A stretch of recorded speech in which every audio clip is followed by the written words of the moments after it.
नमस्कार। आपके उपसर्ग वाले टॉपिक चल रहे हैं। उपसर्ग के 2 पार्ट हो चुके हैं। आज लगभग आपके उपसर्ग कंप्लीट कर लेंगे। उसके बाद में समास या प्रत्यय में से कोई एक टॉपिक लेंगे। देखो, उपसर्ग अब जो बचे हैं वो हिंदी के उपसर्ग बचे हैं और विदेशी उपसर्ग बचे हैं, और कुछ एक विशेष उपसर्ग की हम बात करेंगे।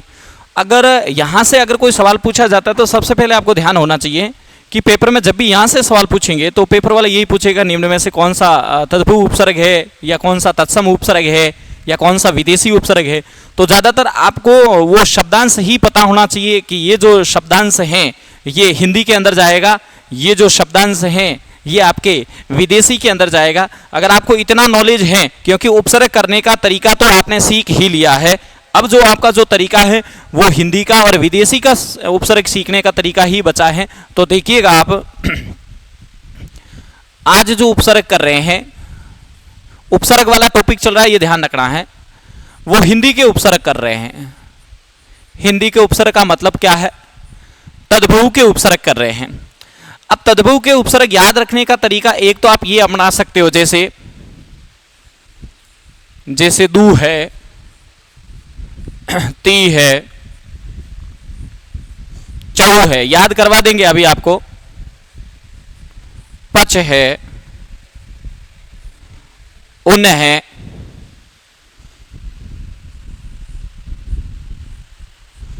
बर हैं। ये ध्यान रखना है किसके उपसर्ग हैं? हिंदी के उपसर्ग हैं। और भी देखिएगा, जैसे ने है, ए है, के है, का है, कू है, सु है, नी है, आप हैं, बहु है, बिन है, और एक और है वो है अध। ये आपको इस तरीके से पहले तो आपको यही पता होना चाहिए कि ये जो उपसर्ग हैं वो हिंदी के उपसर्ग हैं। अब देखो भाई, मैंने कैसे याद किया है वो बता देता हूं पहले तो आपको कि ये उपसर्ग याद करने का तरीका आना चाहिए। ध्यान रखना है कि पहले तो आपको हिंदी के उपसर्ग ही याद होने चाहिए कि ये जो उपसर्ग हैं वो कहां पे पूछे जाते हैं, यानी कि तद्भव में पूछे जाते हैं। यानी इसका मतलब ये है कि ये हिंदी के अंदर पूछे जाते हैं। ये आपको आने चाहिए। कैसे याद किया अभी याद करवा देंगे आपको भी, क्योंकि कोई भी आप उपसर्ग याद करते हो तो याद करने का तरीका आपको आना चाहिए। जब तक उपसर्ग याद करने का तरीका नहीं आता तो उपसर्ग आपको याद नहीं रहते हैं। तो किस तरीके से याद किया है? क्योंकि आपको याद होने चाहिए पहले उपसर्ग। उपसर्ग याद ही नहीं है कि ये हिंदी के होते हैं तो फिर आपको उपसर्ग याद ही नहीं आएंगे, तो फिर क्या करोगे? ध्यान रखना। तो पहले कम से कम याद तो आने चाहिए कि ये हिंदी के उपसर्ग इस तरीके से याद आने चाहिए दिमाग के अंदर। तो मैंने कैसे याद किया? जैसे देखो, ये समास में पूछे जाते हैं। ये द्विगु समास का है। देखो, दू है, ती है, चौ है, पच है, ये द्विगु समास में पूछे जाते हैं। और ये उन अव्ययी भाव समास में पूछा जाता है। ये बर अव्ययी भाव समास में पूछा जाता। ये न और अ ये आपके तत्पुरुष के नए समास में पूछे जाते हैं। तो लगभग यूं दिमाग लगाओ कि कुछ एक तो समास के उदाहरण आ रहे हैं जो आपके तद्भव यानी कि हिंदी के उपसर्ग में आ रहे हैं। उसके बाद देखो, ये ध्यान रखना है, कोई काल्पनिक कहानी है, इसको आप अपने ऊपर नहीं ले सकते। काल्पनिक कहानी गढ़ी गई है केवल उपसर्गों को याद करवाने के लिए, बाकी ये किसी से कोई मतलब नहीं है इस कहानी का। देखो, जैसे है ना के काकू सुनी कि आप बहु बिन आधा घंटा भी नहीं रह सको, ऐसे याद करने का तरीका है।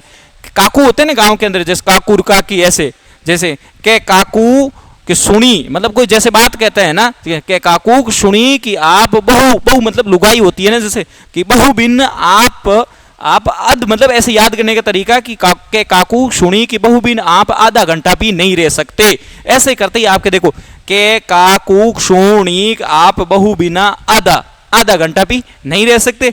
इसको तो ऐसे याद कर लिया और इसको ऐसे याद कर लिया कि 2 3 गिनती है। देखो 2 3 4 5 उन और बर। और वैसे ये देखो, द्विगु समास के आगे यहाँ पर ये द्विगु समास आ गया और ये अव्ययी भाव समास आ गया, ये अव्ययी भाव समास आ गया, ये तत्पुरुष में आ चुके हैं, नए तत्पुरुष में। उसके बाद में इसको कहानी से याद कर लिया। अब अगर आपको इतना भी याद है, क्योंकि पहले अगर हिंदी के और विदेशी उपसर्ग जब भी आप याद करते हो तो आपको केवल शब्दांश याद होना चाहिए, क्योंकि यहां से जब भी सवाल पूछा जाता है तो इसी तरीके से ही पूछा जाता है कि निम्न में से कौन सा विदेशी उपसर्ग है और कौन सा नहीं है। विदेशी में भी सबसे ज्यादा गड़बड़ होगी तो यहां होगी, ध्यान रखना है, इसको आप ध्यान रखना है, विदेशी में मत ले लेना, ये ध्यान रखना है। हिंदी के उपसर्ग में आते हैं, क्योंकि हो सकता है कि आप इसको वहां लेके चले जाओ, गलत हो जाएगा, ध्यान रखना। अब देखो इसको ऐसे कर सकते हो, जैसे देखो दुगुना, ऐसे कर सकते हो, ऐसे देखो तिराया, जैसे देखो चौराया,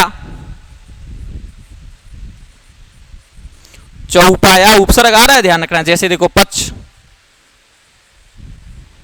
पचकूटा, पचरंगा, पंचमेल खिचड़ी कह सकते हैं, 39, 19 ऐसे ले सकते हो। बहुत अच्छा उदाहरण अव्ययी भाव समास का, भरपेट, भरमार, बरसक, अब कुछ भी ले लो, ये आने चाहिए, ये ध्यान रखना है उपसर्गों के अंदर। अद, ये बहुत अच्छा उपसर्ग है, क्योंकि गलती हो जाएगी, क्योंकि वैसे आगे बता देंगे विशेष में, लेकिन यह भी कह देता हूं इसमें गलती नहीं होनी चाहिए। ये उपसर्ग ध्यान रखना है, तत्सम में जाएगा, ये हिंदी में जाएगा, ध्यान रखना है। जैसे देखो अधमरा, कहते हैं ठोक ठोक अधमरियो कर दियो, अध खिला, अध जला, ने, नास्तिक संधि होती है, ध्यान रखना है। नग, इसमें भी संधि है, नेति, नास्तिक, नेदन नास्तिक, दीर्घ संधि, नेति, गुण संधि है, नेदन इति। अठल, अथा, अडिग, कपूत, कलंक, कायर, बहुत अच्छा शब्द है ये दोनों भी। मैं फिर कह देता हूं, कायर और काजल दोनों अच्छे शब्द हैं, पूछे जा सकते हैं। कायर और काजल आपको याद होने चाहिए, क्योंकि हो सकता है कई बार ये ऐसे शब्दों की जगह पूछे जाएंगे कि निम्न में से किसमें उपसर्ग नहीं है, तो वहां पर कायर और काजल रहेंगे, दोनों में उपसर्ग है।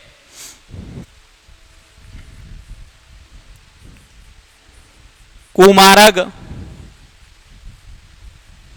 सुमारग, कुपुत्र, सुपुत्र ऐसे भी ले सकते हो। निडर,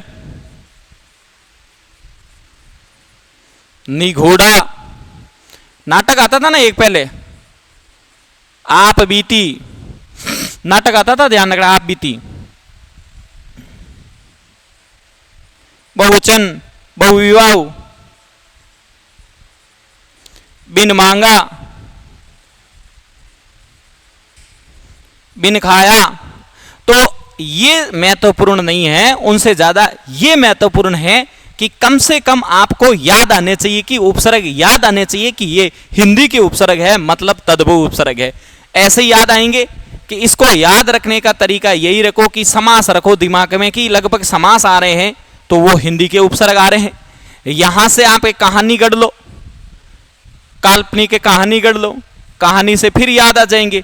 तो समास और कहानी अगर आप दिमाग में रखते हो तो हिंदी के आपके उपसर्ग आपको याद आ जाएंगे, क्योंकि पहला यही काम होता है कि उपसर्गों को याद कैसे करें और दिमाग में लोड कैसे और याद रहें कैसे, ध्यान रखना। तो ये याद रखने का तरीका है।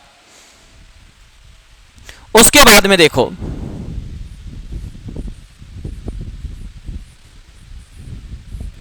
विदेशी उपसर्ग। अब विदेशी उपसर्ग में हम देखो बे, बा, बे, बेस, बिला,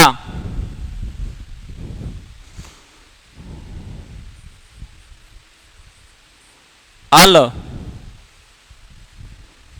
सर, एक और था बद और बर, सर, ला, कम, हर, नेक, खुश। ये इस प्रकार से ध्यान रखना है, आपको याद होने चाहिए उपसर्ग सब।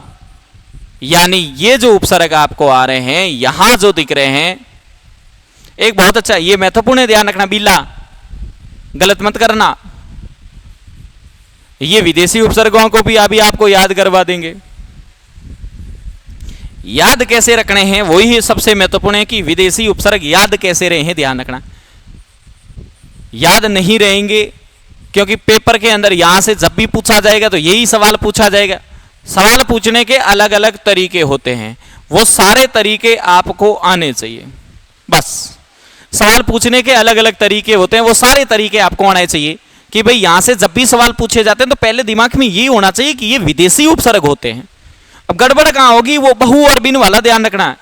बिन और बहु वो हिंदी के अंदर है, और बाकी जो आपको जो ये बे दिख रहे हैं, ध्यान रखना, ये विदेशी उपसर्ग है। अब यहां रखने का या तो ये रख लो, ये देखो, ये लगभग लगभग इधर देखो बे वाले उपसर्ग, ऐसे याद रखो, ये बे के उपसर्ग है। बहु और बिन को छोड़ दें तो बे के उपसर्ग विदेशी में आ रहे हैं, और बहु और बिन का जाओगे तो आप हिंदी के अंदर चले जाओगे। उसके बाद वाले जो भी आपको उपसर्ग दिख रहे हैं वो आपके कहां आएंगे, विदेशी में आएंगे। यहां से जब भी सवाल पूछा जाएगा ऐसा ही पूछा जाएगा कौन सा विदेशी उपसर्ग है या नहीं है। तो आपको उपसर्ग याद होने चाहिए, इसके शब्द अगर आपको याद नहीं है तो भी चलता है, लेकिन उपसर्ग ध्यान रखना है, सबसे पहले याद होने चाहिए। ये यहां विदेशी वाले याद कर ले, ये देखो, ये ऐसे भी देखो, ये मुन्नी बदनाम हो गई, ध्यान रखना है, मुन्ने के लिए हुई है, ध्यान रखना। देखो सर्रेआम हो गई, फिर सब कुछ छोड़ के आ गई, ध्यान रखना। मुन्ना खुशनसीब था, सब कुछ छोड़ के आ गई, हाँ लापरवाह थी, हालांकि ये कमबख्त इश्क था, लेकिन मुन्ने का हमदर्द समझा था, ध्यान रखना है उसने।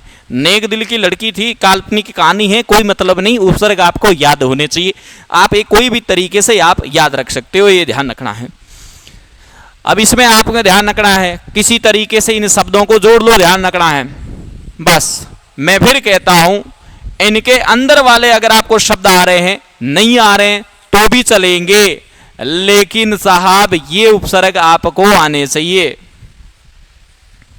ये विदेशी उपसर्ग है, इसके अंदर वाले शब्द आ रहे हैं, नहीं आ रहे तो भी चलेगा, लेकिन विदेशी उपसर्ग ही आने चाहिए कि ये विदेशी उपसर्ग है। क्यों? क्योंकि जब भी सवाल पूछा जाएगा तो आपको वहां इसी तरीके से पूछा जाएगा कि कौन सा विदेशी उपसर्ग है या नहीं है। तो वहां पर अगर आप इस तरीके से चले गए तो मर जाओगे, ध्यान रखना, लेकिन आपको विदेशी उपसर्ग याद होने चाहिए। उसके बाद में देखिएगा, अब देखो, अब है जो विशेष है।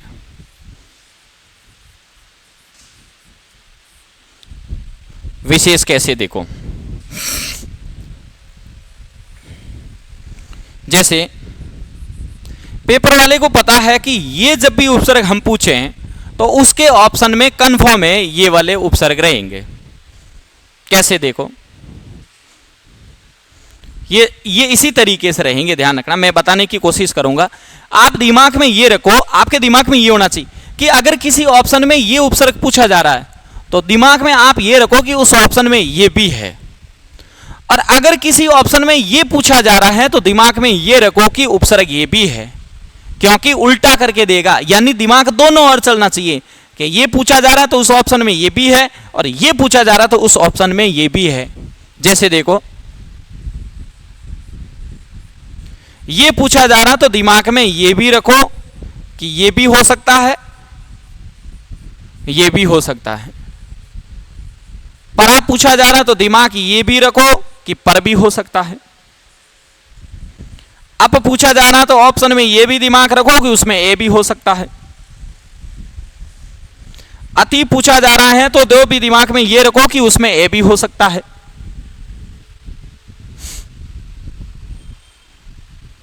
और देखो, ये सबसे महत्वपूर्ण, ये वाला अद और अद, और ये और महत्वपूर्ण, ये तो पूछा ही जाएगा।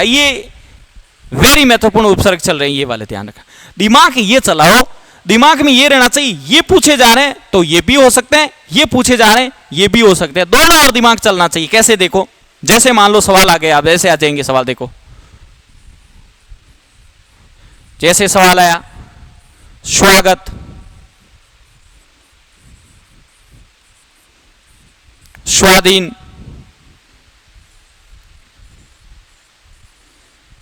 स्वच्छ, स्वागत। अब देखो दिख कौन सा रहा आपको, ये तो दिमाग ये चलाओ, दिख ये रहा लेकिन ये भी हो सकता है, और दिख ये भी रहा है तो दिमाग ये लगाओ ये भी हो सकता है, क्योंकि गड़बड़ तो यही होगा, विशेष है, सवाल आएगा, ध्यान रखना, गलती नहीं करना है। अब सुनो, इसको देख रहे हो तो आपको चल रहा है कि ये तो यण संधि से हो रहा है, एक नंबर नियम से तो हो नहीं रहा है, एक नंबर नियम से निकल नहीं रहा है, यण संधि से हो रहा है। और ये से वैसे पहले वाला जो भी आधा होता है वो किस में जाता है, ऊ में जाता, गया ऊ में। ठीक, इसको पूछा तेरे पास क्या है, ये कह रहा है मेरे पास आ है। ये देखो, अब यहां पर देखो दिख कौन सा रहा था ये, लेकिन उपसर्ग कौन सा निकला है, शु। तो यहां पर पूछे स्वागत में उपसर्ग कौन सा, शु। यहां देखो एक नंबर नियम से तो नहीं निकला लेकिन संधि है, कौन सी, दीर्घ। यहां दिख रही बनी हुई संधि, देखो स्वेदन क्या हो जाएगा, अधीन हो जाएगा, एलो जी। अब देखो, अब यहां पर निकला सु और यहां पर निकला सऊ, वैसे अधीन में अभी भी उपसर्ग और भी है, अधिधन इन, यानी इसमें एक उपसर्ग ये भी है और एक उपसर्ग ये भी है। दोनों और दिमाग चलना चाहिए, दोनों और दिमाग चलना चाहिए। यहां देखो, अब देखो ये यण संधि से हो रहा है, यण संधि से यानी ये किस में चला जाएगा, सु में चला गया, क्योंकि वैसे पहले जो भी वर्ण आधा होता है वो ऊ में जाता है, ऊ में जब भी कोई वर्ण चला जाता है वो पूरा बन जाता है। इसको पूछा तेरे पास क्या, ये कह रहा है मेरे पास आ है, इसने जो बताया वो हमने लिख दिया, ये हो गया सुधन अच्छ। लेकिन इसमें कोई संधि नहीं है, ये एक नंबर से चल रहा है, क्योंकि ये देखो ये गैप मिला और गैप से निकाला और निकालते ये बन गया स्वेदन गत। अब देखो एक उपसर्ग ये निकला, एक उपसर्ग ये निकला, दोनों और दिखना चाहिए, नहीं तो गलती हो जाएगी, ये भी ध्यान रखना। मैं फिर कह देता हूं, उसी प्रकार जैसे देखो, जैसे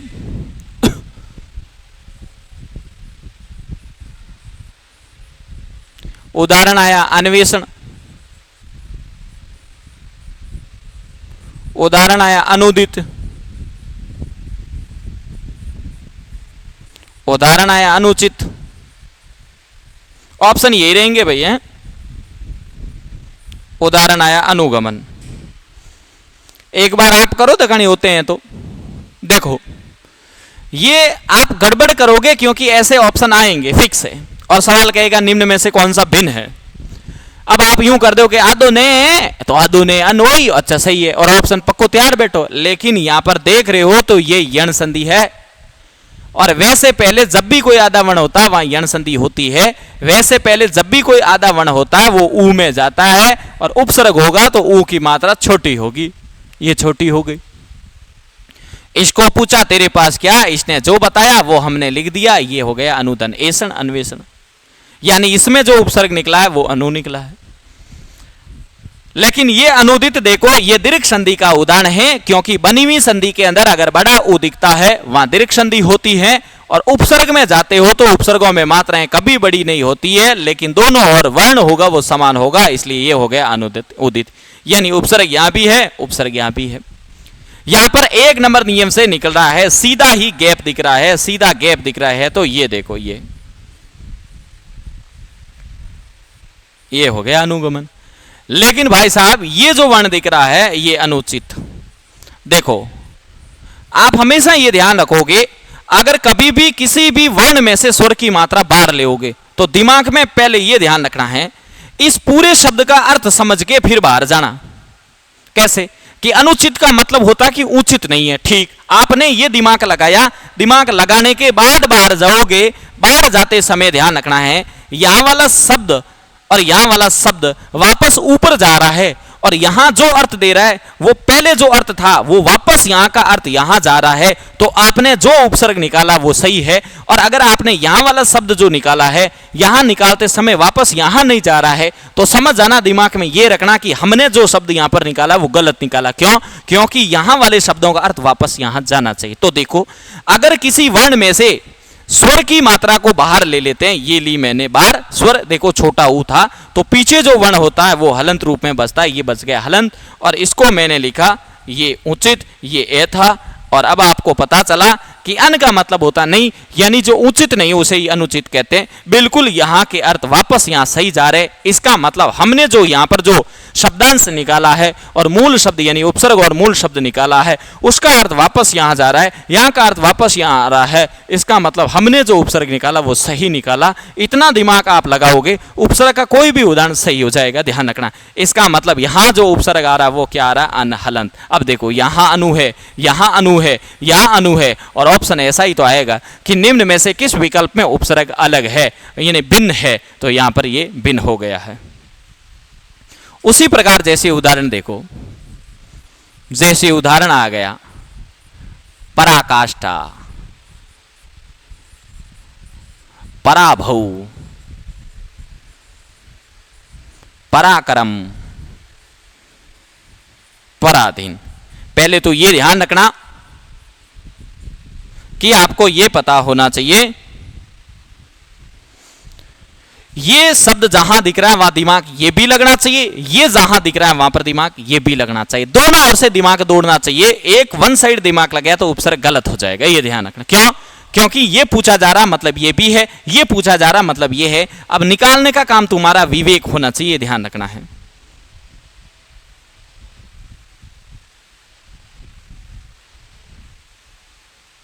कहां चले गए रे?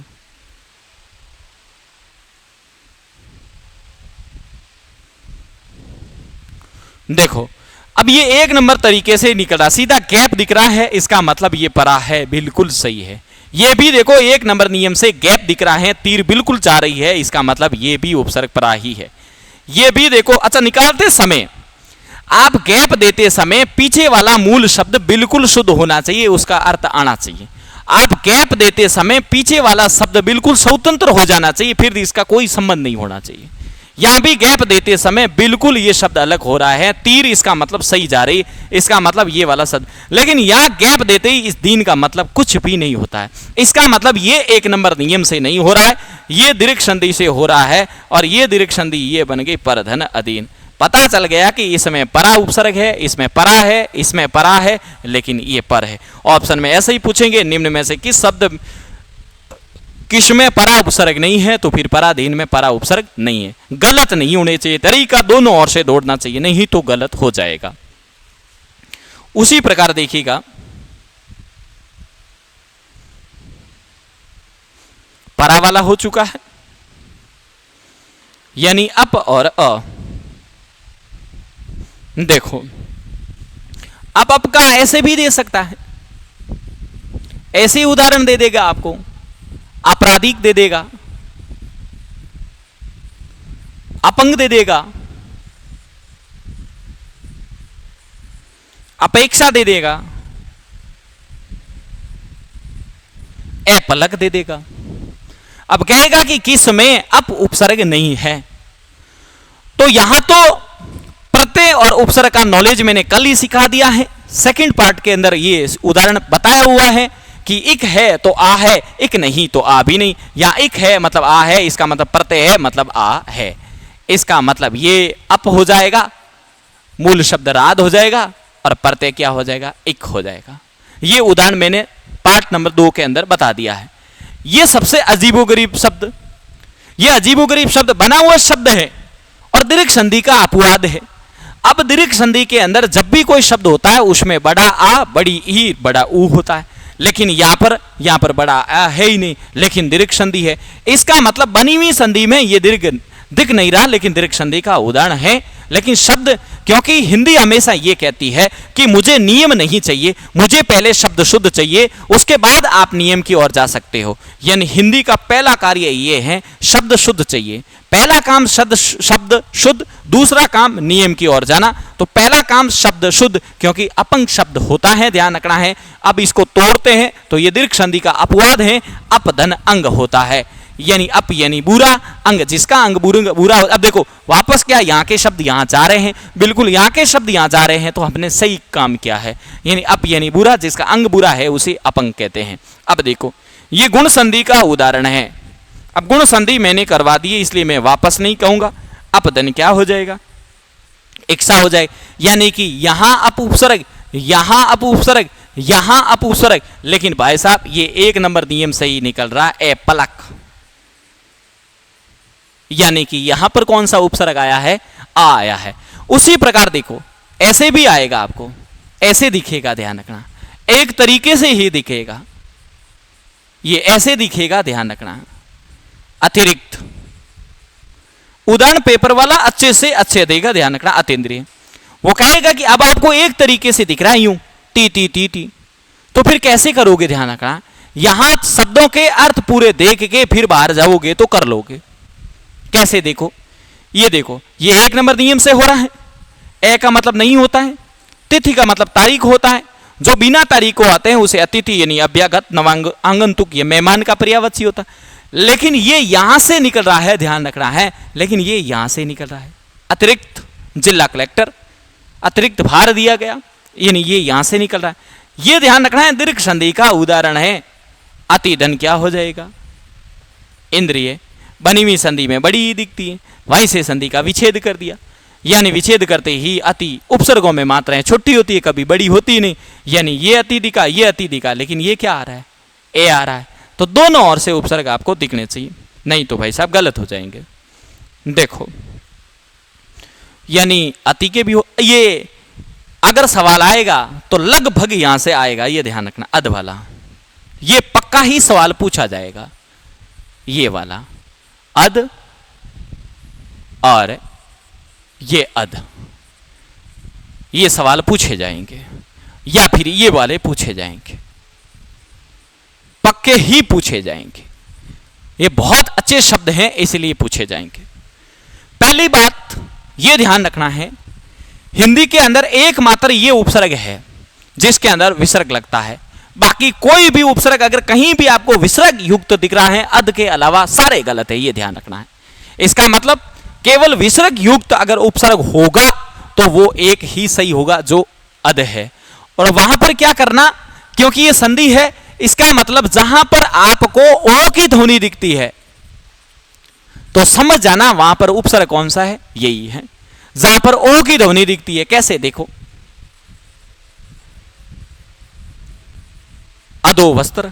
अब यहां पर ध्वनि किसकी दिख रही है, ओ की, ओ की ध्वनि दिखी है, कंफर्म है कि यहां पर उपसर्ग कौन सा हो जाएगा, ये हो जाएगा। तो बस वहां दिमाग ये लगा लेना कि जहां पर ओ की ध्वनि होगी वहां पर विसर्ग युक्त उपसर्ग होगा, और जहां पर ओ की ध्वनि नहीं होगी वहां पर बिना विसर्ग युक्त उपसर्ग होगा। बस अब यहां पर ओ की ध्वनि नहीं है, ओ की ध्वनि नहीं है, तो नियम नंबर 1 से गैप दिखा, गैप दिखते ये हो गए अध। अगर आपने इतना भी समझ लिया तो ये दोनों ही क्लियर है, कभी गलत नहीं होंगे, ये ध्यान रखना। उसके बाद में ये वाला जो उपसर्ग है ध्यान रखना है, ये जाएगा तद्भव में, और ये वाला उपसर्ग जाएगा तत्सम में। और बहुत अच्छे सवाल है, जैसे सवाल वाला पेपर वाला ऐसे ही पूछ लेगा, आपल, अवसर, औदक, अवगुण, वो कह देगा किसमें किसमें उपसर्ग है। तो पहले तो आपको यह पता होना चाहिए कि ये जो औ है ये औ में जाके बन जाएगा शुद्ध। आपको यहां पता नहीं चलेगा, लेकिन इस औ को आप इस औ में लेके जा सकते हो। कैसे देखो, अब यहां इसको औ में लेके गए, पता चला कि यार ऐसा कोई शब्द नहीं होता, इसका मतलब इसमें उपसर्ग नहीं है। इसको औ में लेके गए, पता चला यार अवसर जैसा शब्द तो होता है, इसका मतलब इसमें तो उपसर्ग है। इसको लेके गए, पता चला कि इसमें कोई उपसर्ग नहीं क्योंकि ऐसा शब्द होता ही नहीं। इसको लेके गए, पता चला कि अवगुण में उपसर्ग होता है, इसका मतलब है इसको औ में लेके जाओगे फिर आपको पता चल जाएगा कि कौन सा शब्द शुद्ध है और कौन सा नहीं। इसका मतलब इसमें कोई उपसर्ग नहीं है, इसमें भी नहीं है, लेकिन इसमें उपसर्ग है और इसमें भी उपसर्ग है। अगर आपने इस तरीके से उपसर्ग करने का तरीका सीख लिया तो कभी उपसर्ग गलत नहीं होंगे। और एक ये लड़ाई मेट देना ध्यान रखना है, उत और उद वाली।